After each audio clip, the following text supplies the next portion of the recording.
তো হ্যালো বন্ধুরা, সকাল সকাল হালকা করে রেডি হয়ে লেগে পড়ি যে সমুদ্রের জলটা মরছে না, তো তার জন্য এদিকে দেখো আমার ভাইপো লেগেছে।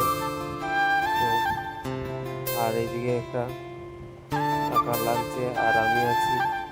তো তিনজনে মিলে চলো, এই যে ড্রেনটা এটা হচ্ছে ক্লিয়ার করতে হবে। তো আমাদের সমুদ্রের জলটা এখানে আটকে যাচ্ছে, তার জন্য লেগে পড়েছি। আর এইদিকে দেখো আমরা তিনজনে মিলে কাজটা কত সুন্দরভাবে করছি। তো এই যে জলটা আটকে যাচ্ছে, এই যে সময় মিলে লেগেছি, এই যে সমুদ্রের জলটা কীভাবে পার করাবো তার জন্য। তো প্রচুর পরিমাণে জল হয়ে যাচ্ছে আর এখানকারটা ভেসে যাচ্ছে। তো বাড়ির ভিতর দিয়ে জল ঢুকে যাচ্ছে, তার জন্য তো এই ড্রেনটা ক্লিয়ার করা হচ্ছে। টাটা বাই বাই, আবার নেক্সট কোনো ভিডিও নিয়ে